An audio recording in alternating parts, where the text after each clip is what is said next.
Hari Om. This is an English translation of an online satsang with our Guru, Paramhans Swami Shri Nispraspandanji on the 5th of February 2025.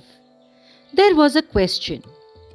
Swamiji, we disciples sometimes visit temples to behold the idol or form of the God. At other times, we visualize the form of our Lord. And on another rare occasion, we also see the form of our Lord in our dreams. Amongst all these experiences, which one can be regarded as the true darshan or vision of the Lord? Swamiji answers this question with a simple yet profound revelation. He gives us a benchmark or a scale that can most accurately quantify the truth of our vision or experience of the Lord. He says that many a times we may have noticed such members of our family and friend circle who embark upon holy pilgrimages from time to time. While they claim to have had a darshan or vision of the deity in the temple, what it simply means is that they merely had a view of the idol established in the temple.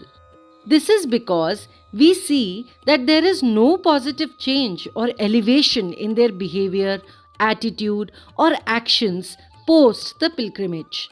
And therefore, it simply means that they have missed the real darshan of the Lord.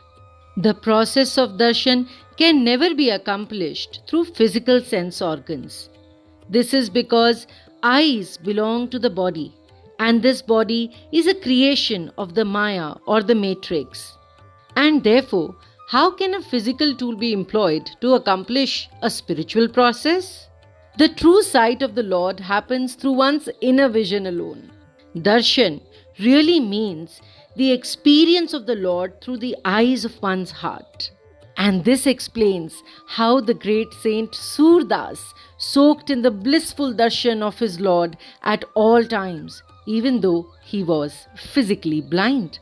Swamiji says that before a child is born, his gestational period in the mother's womb is often spent in the darshan of the Lord. This is because at this time the child's curiosity is inward. However, once he is delivered by the mother into the physical world, his physical eyes begin to behold the creations of the Maya. His curiosity becomes outward. His attention begins to flow to external processes, people, and things around him. This is how the journey of life that began with the real darshan of Lord begins to wade towards an imaginary darshan. Swamiji avers that one true darshan of the Lord is enough to turn one's life around, to transform him inside out. One true darshan can turn one's heart itself into a pilgrimage site. He proclaims emphatically, even 1,000 pilgrimages may not be enough to receive a darshan of the Lord, but just one darshan can deliver the fruit of infinite pilgrimages.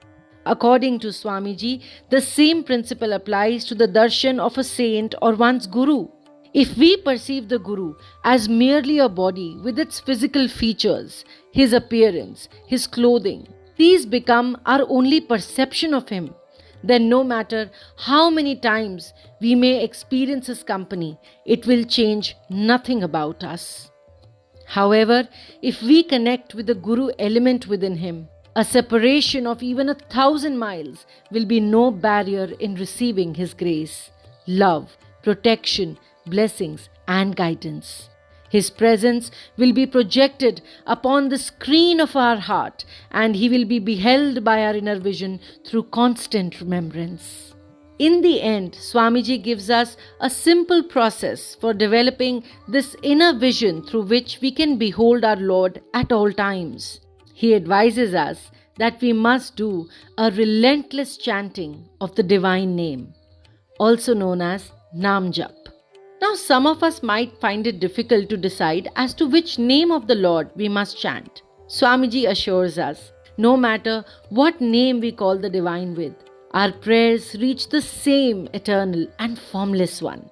We must decide upon one name of the Lord, which we are most fond of, In fact, most of us must have noticed that we have had a natural inclination towards a certain form or name of the Lord since our childhood. So, we can adopt this name for our namjap or chanting practice. If we still are not able to do so, then we must seek the guidance from our Guru. With this, Swamiji ends his discourse on this topic. Hari Om. We invite you to deepen your spiritual exploration with our newly launched ebook, Dive into the Unknown. This book offers invaluable insights by Swamiji that will guide you on your path of self-discovery and inner transformation. This book is available on all Amazon platforms across the globe. You can find the link in the description below. Also, if you'd like to explore more of these teachings in Hindi or Finnish, be sure to check out our other YouTube channels. Links to those channels are in the description below. Whether in English, Hindi, or Finnish, the wisdom remains the same, timeless, universal, and deeply enriching. Thank you for watching, and do make sure to like, share, and subscribe. See you in the next video. Hari Om.